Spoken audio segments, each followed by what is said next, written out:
Senhor se encontra no Evangelho de Lucas, no capítulo de número 19, a partir do primeiro versículo, diz assim: E tendo Jesus entrado em Jericó, ia passando, e eis que havia ali um homem chamado Zaqueu, e era este um chefe dos publicanos, e era rico, e procurava ver quem era Jesus, e não podia, por causa da multidão, pois era de pequena estatura. E correndo adiante, subiu a um sicômoro para o ver, porque havia de passar por ali. E quando Jesus chegou àquele lugar, olhando para cima, viu e disse-lhe: Zaqueu, desce depressa, porque hoje me convém pousar em tua casa. E apressando-se, desceu e recebeu-o alegremente. E vendo todos isto, murmuravam, dizendo que entrara para ser hóspede de um homem pecador.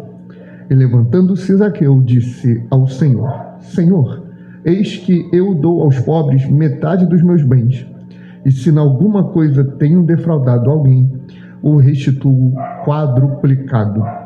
E disse-lhe Jesus: Hoje veio a salvação a esta casa, pois também este é filho de Abraão, porque o Filho do Homem veio buscar e salvar o que se havia perdido. Amém, queridos? Podem sentar.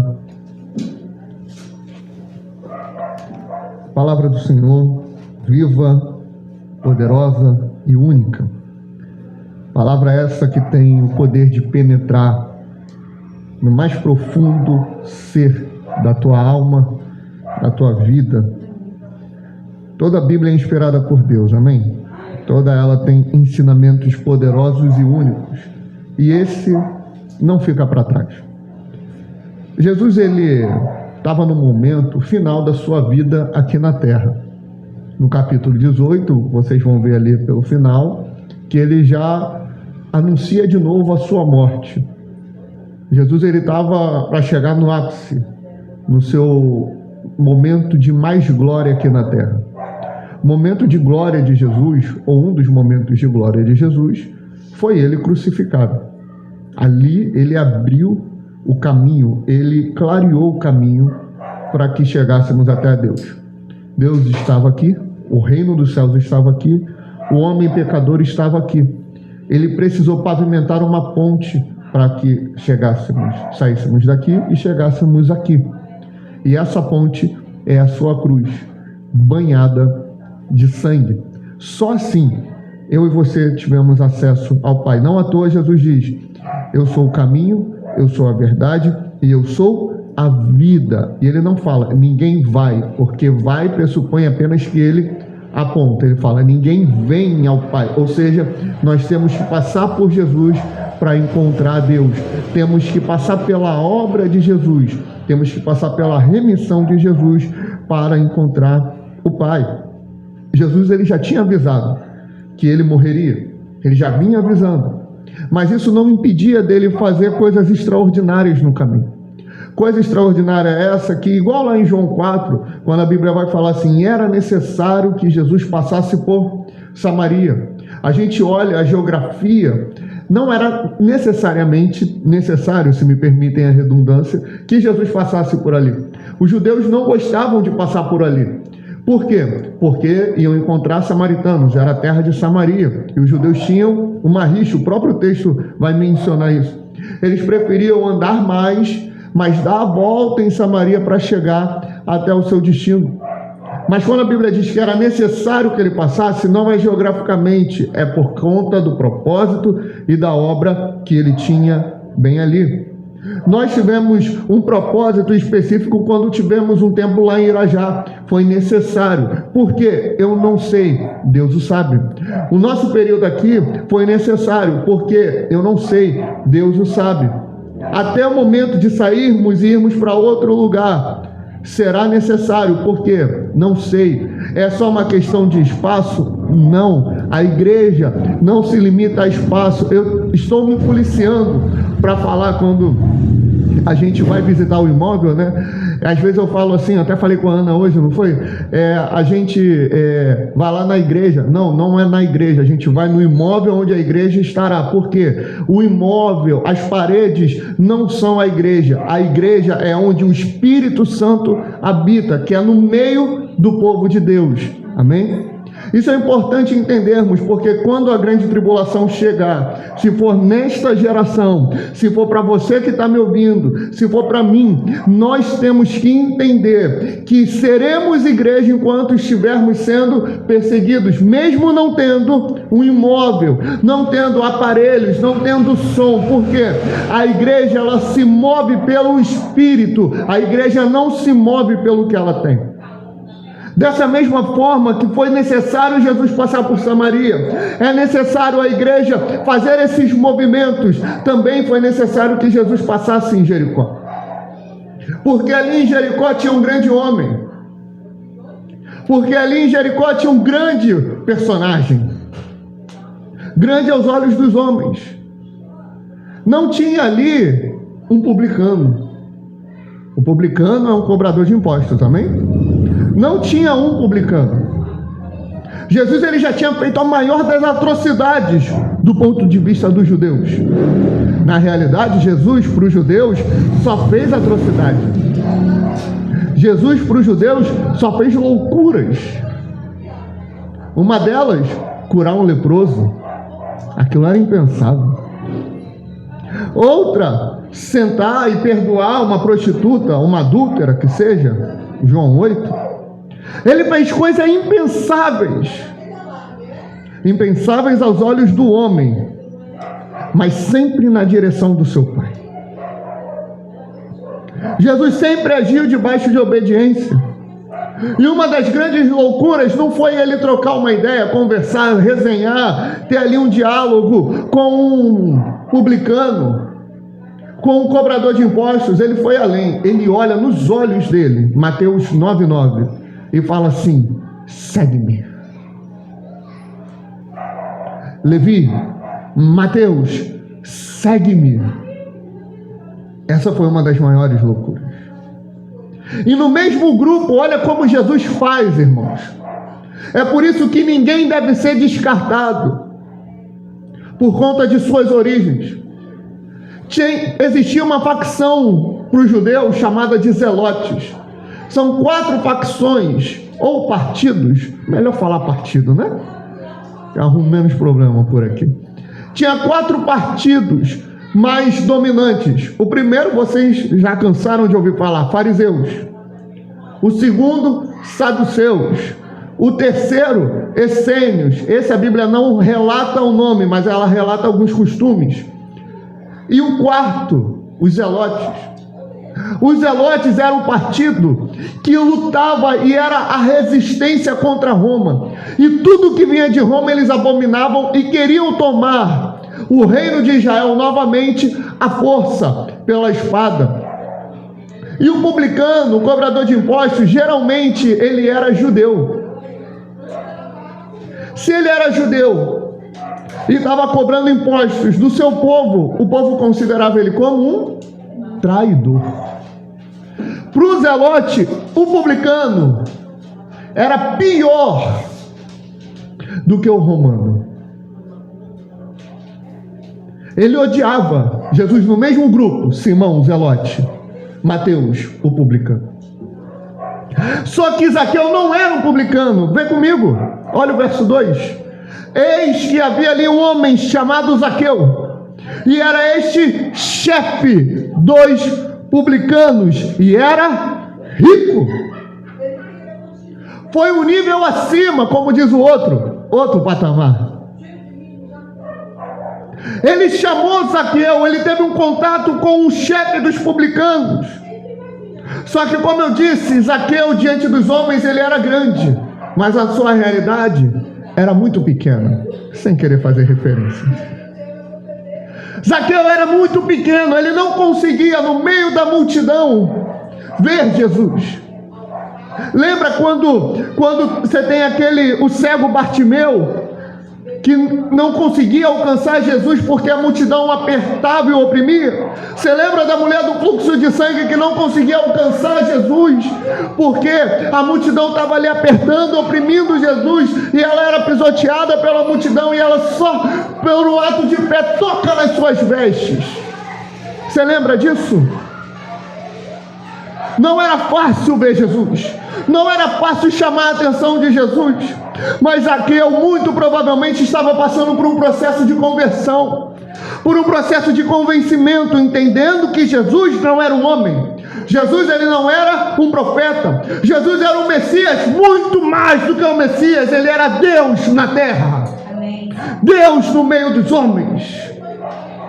Então, até que ele encontrasse Jesus, nada mais importava. Para Zaqueu, virou seu objetivo.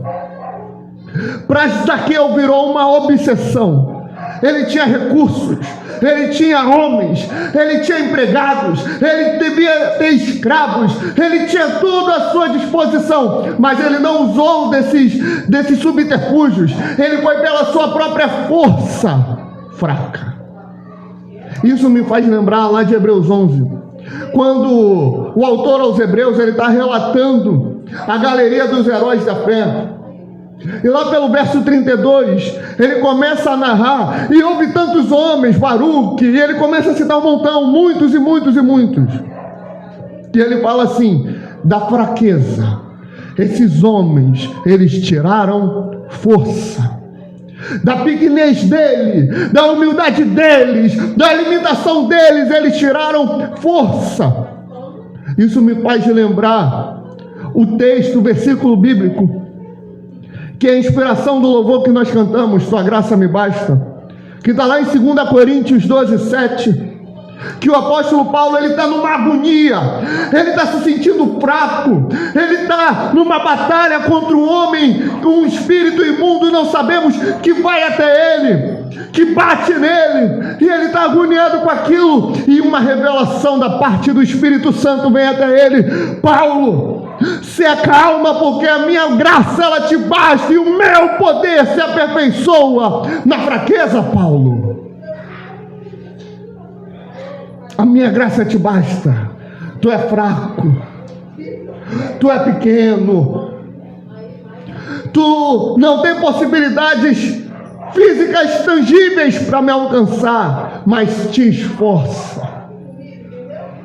E ele se esforça, ele não consegue encontrar Jesus em meio à multidão. Ele vê uma árvore vazia, porque possivelmente todas as outras estavam cheias. E ele vê uma árvore de espinhos grandes, que era difícil de chegar, mas ele pula, ele começa a escalar aquela árvore. Certamente ele se machucou todo, certamente ele teve muitas feridas, mas ele não mediu as feridas para encontrar Jesus. Aí eu me lembro, Vitor, eu congregaria na Aliança se não fosse tão longe. Querido, por Jesus nós nos esforçamos, por Jesus nós damos a vida, por Jesus nós vamos até os confins da terra. Até encontrar Jesus, Zaqueu não descansou.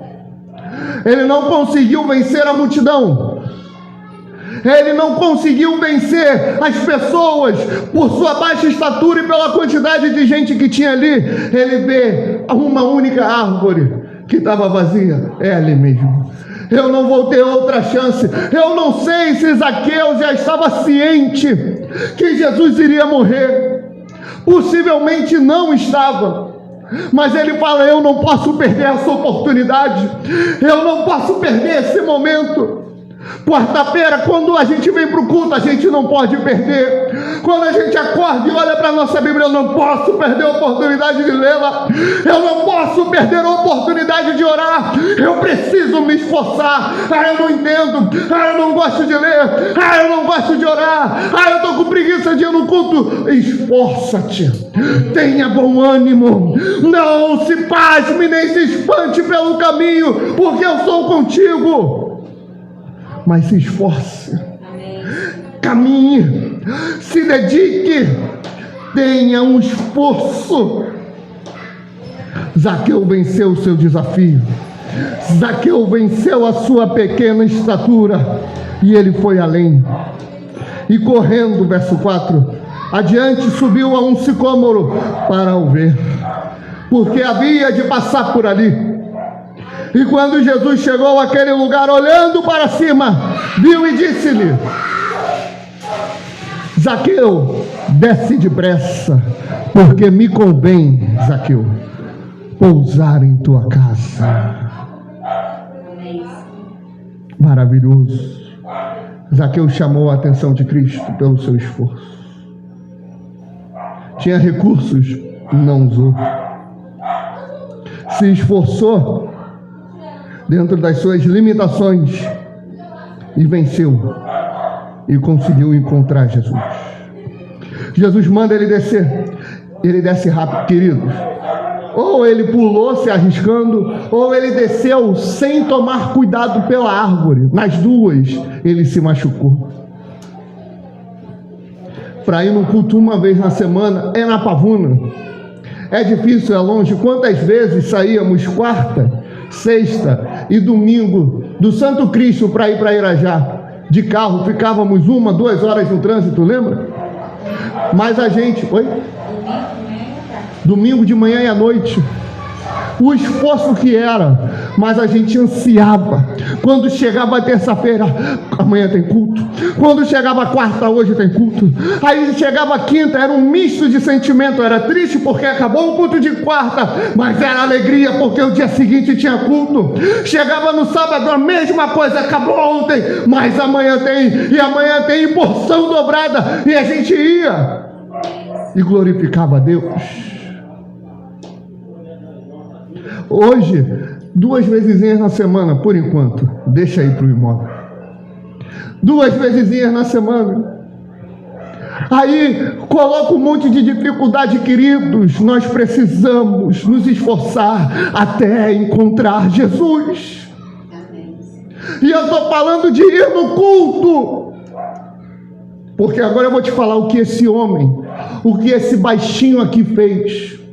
Ele virou para Jesus e falou: Jesus, porque eles cobravam a mais para eles tirarem a parte dele, a comissão. Só que ele teve consciência disso, que o que ele fazia era errado. Sabe aquele jeitinho que a gente fica tentando dar?